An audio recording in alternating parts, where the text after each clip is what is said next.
El movimiento vehicular en la ciudad de Guatemala lo conocemos a continuación gracias a la comunidad Waze Guatemala, precisamente quien en vivo, en tiempo real, nos muestra lo que está sucediendo a esta hora, cuando son las 6:12. Tenemos en pantalla precisamente la calzada Roosevelt y también la calzada San Juan. En paralelo, de la misma manera, tenemos en perpendicular cómo se atraviesa el periférico en sentido norte y sur para conocer del movimiento vehicular en estas zonas. Voy a acercarme un poco más para conocer las velocidades máximas que se registran en este lugar. 10 kilómetros por hora es la velocidad máxima que se registra sobre la Roosevelt en sentido occidente, es decir, como quien va hacia la antigua Guatemala, por decirles algo. También en la San Juan, la máxima que se registra en sentido occidente, de igual forma, es de 6 kilómetros por hora. La máxima que se registra en sentido norte sobre el periférico es 9 kilómetros por hora, tiende a despejarse un poco más, superada la intersección respectiva entre Roosevelt y San Juan también. Si nos dirigimos un poco más hacia la zona 1 y seguimos avanzando sobre la zona 7, Ciudad de Plata, Villa Linda y demás,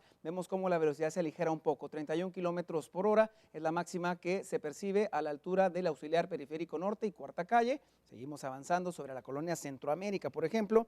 Vamos a ver que para los vehículos que provienen del parque Eric Barrondo, por ejemplo, la máxima que se percibe es de 4 kilómetros por hora. Seguimos avanzando y vemos la intersección con el Naranjo, una zona que tiende a congestionarse muchísimo de la periferia de la ciudad, ya en frontera con Misco. 17 kilómetros por hora la máxima que se percibe en este lugar, para que vean ustedes los puntos de referencia. Incluso hay una colisión vehicular reportada a la altura del Colegio Agustiniano. Son pues algunos de los reportes que tenemos con el tránsito a través de la comunidad Waze Guatemala, aquí en Noticiero Guatevisión, completamente en vivo, y seguimos con más información a continuación.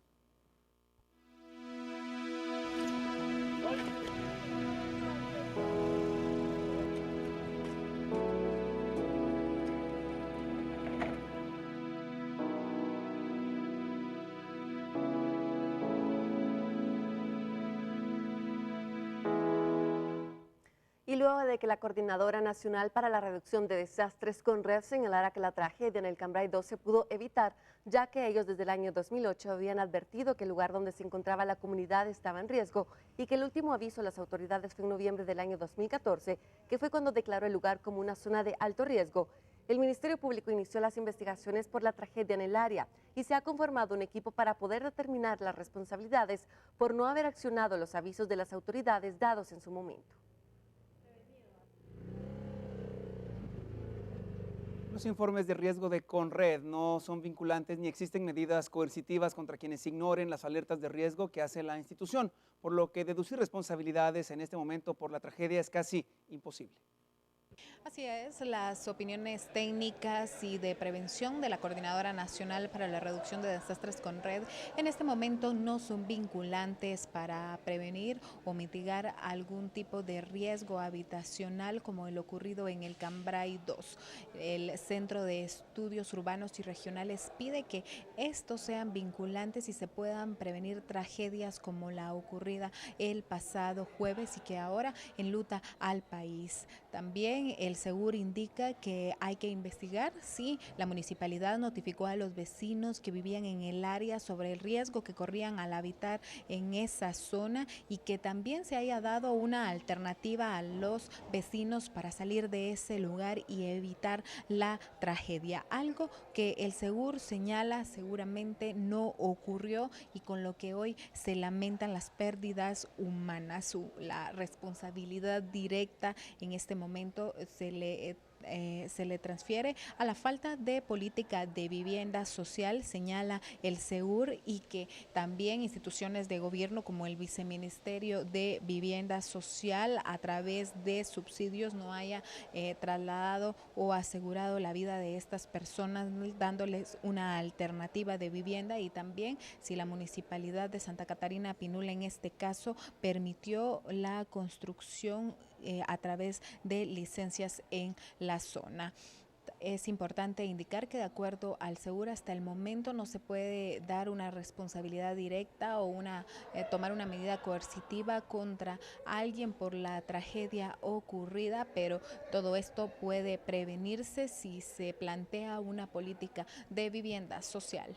Por una Guatemala en paz, Carolina Leverón y Daniel Ramírez. Y a finales del año 2014, la CONRED pidió al alcalde de ese entonces de Santa Catalina Pinula, José Antonio Coro, que por el cauce del río Pinula que atravesaba el Cambrai, se debía desalojar a los vecinos de esa zona. Se hicieron observaciones puntuales acerca de que ya había un desprendimiento de material en la ladera del cañón que encajona al lugar donde está sentado el Cambrai 2, y se hicieron observaciones sobre la intervención del río de una manera empírica e irregular. Se encontraron descargas de drenajes directas al río, estrangulamiento del cauce.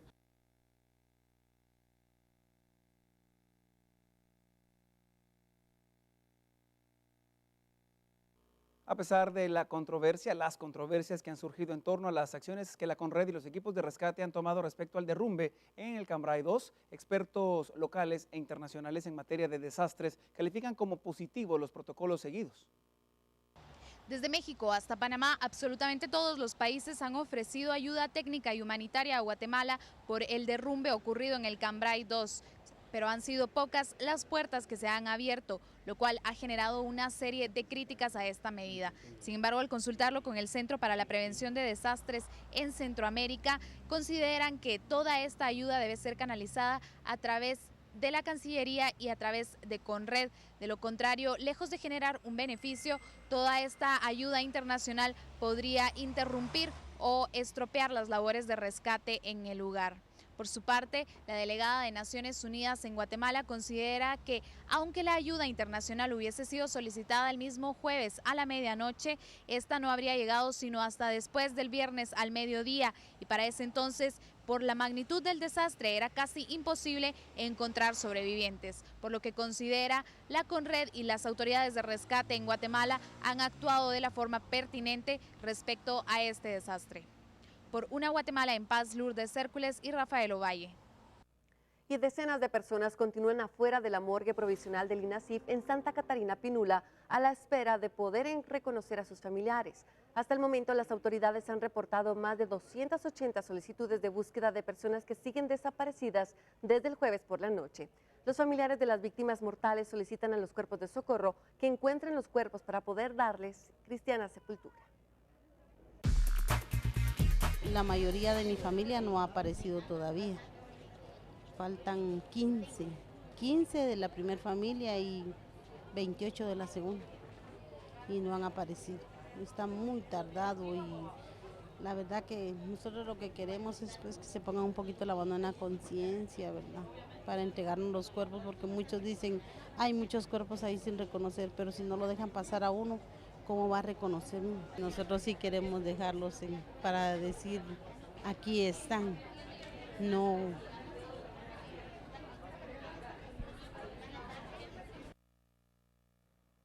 Por más de 14 horas, 30 socorristas, en su mayoría mexicanos, ingresaron a la aldea del Cambrai 2 para realizar trabajos de rescate. Los topos mostraron su molestia y tristeza porque las autoridades del gobierno de Guatemala no los han dejado ingresar al área de daño. Los topos indican que ellos van a continuar en Guatemala hasta que les permitan trabajar para rescatar los cuerpos. Yo no vengo a pelear con nadie, porque por ahí dicen que hay un señor que él comenta que se ha peleado mucho conmigo. Yo no soy gente de riña, yo no soy bravero, yo no soy bravucón, no soy peleonero. Yo soy Héctor Méndez, jefe de Topos Azteca, con mi corazón y mi voluntad dedicada al trabajo, al servicio de los demás, de donde se requiera, cuando se requiera, ¿sí? No nos mandan a invitar. En el desastre no te tienen que invitar. Cuando tú ves que alguien se cae, tú no te vas a esperar a que te digan, te invito a que me ayudes a levantarme. Si hay una explosión en algún centro comercial y tú vas pasando, tú no te vas a esperar a que llegue alguien a invitarte a pasar. Se actúa, es impulsivo. El amor te impulsa, la voluntad te impulsa. ¿Sí? Ese sentimiento superior de conservación de la especie, ese sentimiento superior de solidaridad y de amor, eso no está normado en ningún escritorio de ninguna de las metrópolis, ni en Suiza, ni en Nueva York, ni en Londres. Sí, eso el humano nacemos con ello, el amor, la solidaridad.